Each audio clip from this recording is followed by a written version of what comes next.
제가 편의점 알바 시작한 지도 벌써 3달 차에 접어들었어요. 매월 월이 바뀔 때면 편의점에서는 원뿔원, 투뿔원 같은 행사표를 바꿔 끼는 게 굉장히 큰일인데요. 이걸 하면서 과거에 회사 식당에서 밥 먹고 또 가격표도 제대로 보지 않으면서 물건을 살 때는 몰랐던 물가가 오른다는 게 이런 거구나 라는 걸 체감하고 있습니다. 이 행사를 하면서 가격이 바뀌는 경우가 많거든요. 특히 컵라면, 믹스커피 같은 서민들의 장바구니 물가가 무섭게 상승하는 걸 볼 수 있어요. 중량은 5% 늘면서 가격은 10% 상승한다거나 가격을 10% 올리면서 덤을 주는 행사를 하는 식으로요. 이런 경우는 그래도 양심적인 편이고 아무 혜택도 없이 가격만 10%, 15% 올리는 경우도 부지기수입니다. 우리가 카페에 가지 않고 편의점에서 커피를 사 마신다든지 삼각김밥이나 도시락으로 하는 식사는 싸고 빠르게 한 끼 때우려는 거잖아요. 그런데 이런 걸 몇 가지만 계산해도 막 10,000원, 20,000원 훌쩍 넘는 걸 보면서 계산하는 제가 오히려 놀라고는 해요. 자본주의 사회는 성장을 전제로 하는 시스템이고 그래서 물가가 내릴 일은 사실 거의 없고 주로 오르기만 하는 것이 일반적인 현상이라고 하는데요. 요즘처럼 물가가 급격히 오르고 가격이 자꾸 바뀌면서 메뉴판을 자주 교체하게 되어서 발생하는 비용을 메뉴판 비용이라고 한대요. 경제 기초서를 읽으면서 배웠던 용어인데 제가 실제로 편의점에서 가격표를 갈아 끼우는 업무를 하고 있는 거죠. 물가가 오르는 속도만큼 우리의 소득도 함께 올라줘야 현재의 생활 수준을 유지라도 할 수 있는 거잖아요. 그런데 올해 최저임금은 5% 올랐는데 서민들의 장바구니를 채우는 제품들의 가격은 5%, 10% 아무렇지 않게 오르는 걸 보면서 씁쓸한 기분이 들기도 하더라고요. 또 편순위가 된 목적인 뇌를 안 쓰고 정신적 스트레스를 안 받으면서 일하는 것은 아직까지 순조롭게 유지가 되고 있어요. 열심히 몸을 움직여서 일하고 아낀 뇌 용량으로 짬나는 시간에 멍 때리거나 휴대폰을 보는 대신 글도 쓰고 책도 읽고 컨텐츠 기획도 하면서 시간을 알차게 보내려고 하고 있는데요. 유일한 방해꾼이 하나 있습니다. 바로 로고송이에요. 제가 일할 때는 BGM을 주로 깔끔한 피아노 연주로 해두는데 수시로 나오는 편의점 로고송을 막을 수는 없거든요. 고객들이 쇼핑하는 그 잠깐 사이에도 머리에 확 각인되도록 그리고 또 흥에 겨워서 물건을 하나라도 더 사게끔 만들려는 이 중독성 강한 멜로디를 하루에 8시간, 9시간 듣고 있으니까 집에 돌아와서 자다 깨도 막 뜬금없이 머릿속에 그 로고송이 울려 퍼지는 거예요. 아주 환장하겠습니다. 아, 이래서 수능 금지곡이라는 말이 있구나 싶더라고요. 아무리 사소한 자극이라도 뇌는 그 자극을 처리하기 위해서 에너지를 쓸 수밖에 없거든요. 집중하는 환경을 만들기 위해서 특정한 배경음악을 듣는 건 좋은 전략이기도 한데요. 사실은 주의를 산만하게 만들 수 있는 요소들은 가급적 없애는 게 좋죠. 그래서 요즘은 새벽에 아무 소리도 없고 어떤 방해도 받지 않는 그 고요한 시간이 더 소중해졌습니다. 사실 제가 편의점 아르바이트 하면서 느끼는 불편함이라는 게 고작 로고송 하나라는 건 정말 감사할 일인 것 같아요. 편순위 영상에 달아주신 댓글들을 보니까 다른 일을 하다가 잠시 편의점 아르바이트를 하고 계시거나 과거에 어떤 시기에 편의점 아르바이트를 해보셨다는 분들이 정말 많이 계시더라고요. 이 일을 누군가는 우습게 볼 수도 있고 또 누군가는 이 일을 하는 자기 자신을 부끄러워하거나 자조할 수도 있기는 한데요. 저에게는 참 고마운 어떤 중간지대 디딤돌의 역할을 해주고 있는 것 같아요. 편의점 알바가 무슨 자격증이 필요하거나 오래 준비해야지만 할 수 있는 일이 아니잖아요. 저도 처음 해보는 일인데 딱 6시간 교육 받았거든요. 그것도 시급 받으면서 또 주에 며칠만 짧은 시간 동안만 근무할 수 있으니까 본업과 겸해서 부업이나 투잡으로 할 수도 있고 혹은 공부를 하면서도 할 수 있는 일이고요. 도시에 산다면 집 근처에서 일자리를 구하기도 비교적 쉬운 편이고요. 그래서 저처럼 잠시 멈추는 순간에 제도약을 준비하면서 병행하기에 참 좋은 일이라는 생각이 들어요. 물론 안정적인 일자리는 줄어들고 비정규직으로 점점 사람들이 내몰리고 있다는 사회적인 우려에도 당연히 공감하고 있는데요.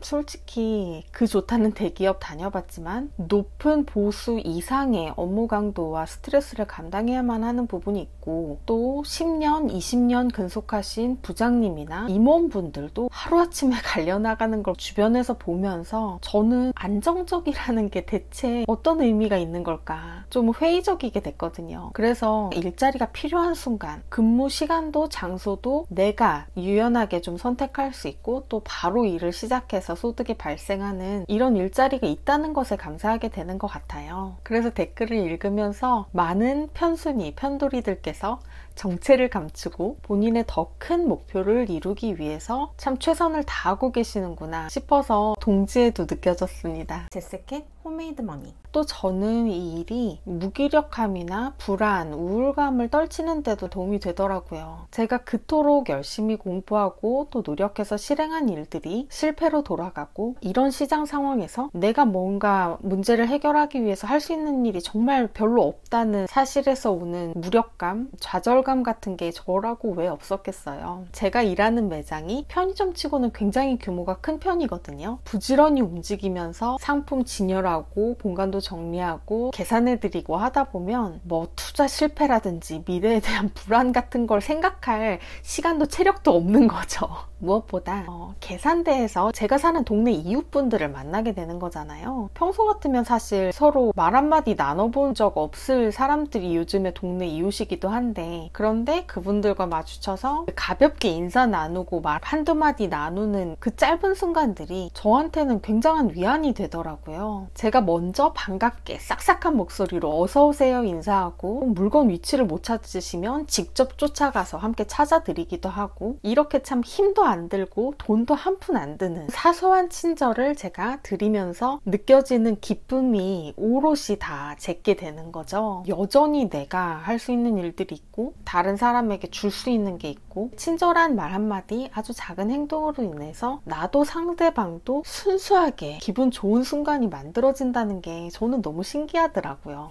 회사를 다닐 때는 저도 너무 힘들고 하니까 늘상 날이 서 있는 상태였던 것 같아요. 세련된 매너도, 유려한 말솜씨도 그 참 제가 하면서도 다 가면을 쓰고 있는 것 같이 느껴졌었거든요. 그런데 제가 이렇게 편의점 계산대에 서서는 어떤 아무것도 되돌아오는 걸 바라고 친절하게 대한 게 아닌데도 대부분의 고객분들께서 훨씬 더 고마워하시고 마주 인사하면서 웃어주시기도 하고요. 간혹 어떤 편의점에 가보면 이렇게 모자 쓰고 마스크 끼고 눈, 코, 입도 하나도 안 보이는 상태로 한마디 말도 눈맞춤도 없이 바코드만 찍어주시는 분들도 계신데요. 물론 그분도 그분 나름의 사정이 있을 거라고 생각해요. 하지만 저는 이렇게 하는 게 훨씬 즐겁더라고요. 이렇게 동네 이웃들과 나누는 가벼운 인사, 친절, 미소 이런 것들이 답답한 마음에 숨쉴 구멍을 열어주는 느낌이 들어요. 더 활기도 생기고요. 영국 BBC의 칼럼을 보면 이런 게 있었어요. 소통, 낯선 사람과의 대화가 행복감을 주는 이유라는 제목의 글이었는데요. 세상이 하도 의심스럽다 보니 낯선 이들과의 상호작용을 꺼리는 이들이 많다. 하지만 그저 오가면서 말을 섞는 것이라도 전에 만난 적 없는 사람들과 이야기를 하면 우리는 더 현명하고 행복해질 수 있다라고 저자는 이야기하고 있어요. 이 글쓴이가 세계 곳곳에서 진행한 수많은 낯선 사람들과의 대화 실험, 그리고 인류학자, 심리학자, 사회학자, 도시 디자이너 등 전문가들의 의견을 바탕으로요, 손쉽게 할 수 있는 행복감을 느끼는 방법을 제안하는데요. 바로 낯선 사람과 나누는 가벼운 대화입니다. 구독자 여러분들께서도 제 영상의 댓글로 정작 가까운 주변 사람들에게 하기 어려운 이야기들을 털어놓으시기도 하잖아요. 또 서로 일면식도 없는 구독자 여러분들끼리도 서로의 이야기에 공감하실 수 있는 건 아마 그런 이유 때문이 아닐까 생각을 해요. 서로 아무런 이해관계가 없기 때문에 오히려 순수하게 응원도 할 수 있고 위로도 받을 수 있다는 것이 참 신기한 일인 것 같습니다. 물론 모든 편의점 일이 이렇게 좋기만 하진 않겠죠. 모든 대기업이 과거 제가 경험했던 것처럼 지옥 같지는 않을 것처럼요. 심지어 저희 같은 회사 안에서도 본부와 부서별로 업무 강도도 분위기도 하늘과 땅 차이였으니까요. 사실 제가 이렇게 기분 좋게 일하면서 친절한 인사를 건넬 수 있는 거는 제가 근무하는 동네가 깨끗하고 안전하고 우리 점장님께서 일도 잘하고 시원시원하시고 손님들께서 워낙 젠틀하시기 때문인 것 같아요.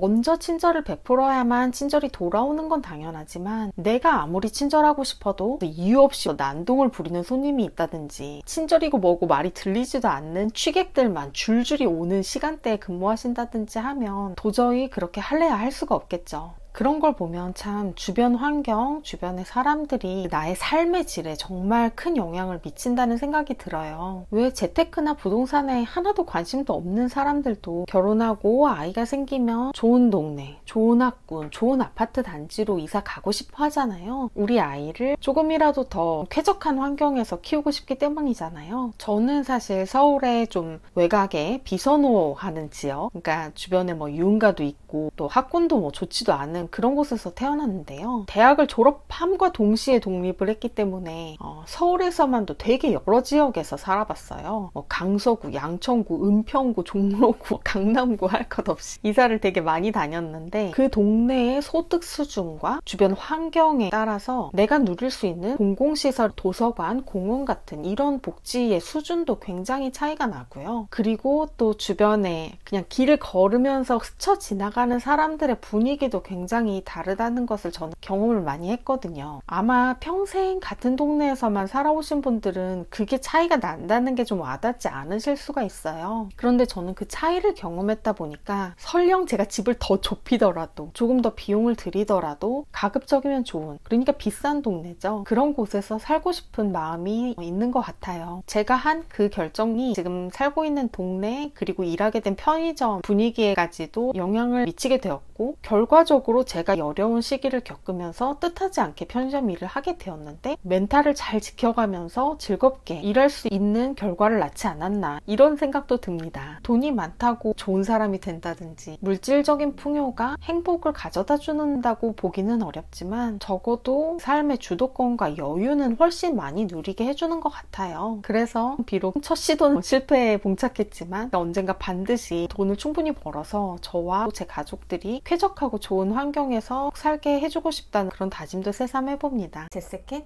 홈메이드 머니. 오늘은 전직 대기업 과장에서 파이어족을 거쳐서 석 달차 편순위로 일하면서 제가 느낀 이런저런 생각들 이야기를 드려봤어요. 오랜만에 영상을 업로드하게 되다 보니까 이야기가 좀 멀리 간 것 같기도 한데요. 제가 뭐 편의점 여러 곳에서 일해본 것도 아니고 일을 오래 해본 것도 아니기 때문에 편의점이란 이런 것이다 라고 단정짓듯이 생각하지는 마시고요. 이렇게 바라볼 수도 있구나, 이런 경험과 생각을 할 수도 있구나 정도로 가볍게 봐주시면 좋을 것 같아요. 새해도 벌써 한 달이나 훌쩍 지나갔네요. 우리 구독자님들도 다들 어떻게 지내고 계신지 궁금해요. 혹시 저처럼 실패를 겪으셨거나 다시 도약하기 위한 준비의 시간을 보내고 계신다면 지금 처한 그 상황에서도 내가 기쁨을 찾을 수 있고 배울 점들을 찾아낼 수 있다는 걸 꼭 기억하시면 좋을 것 같아요. 분명히 찾아내고 계시리라고 생각해요. 채널을 구독해 주시고 좋아요, 댓글, 알림 설정해주신 모든 분들 진심으로 감사드립니다. 영상을 끝까지 시청해주신 구독자 여러분, 오늘도 정말 멋진 하루가 되실 거예요. 저는 다음 영상에서 다시 뵙겠습니다.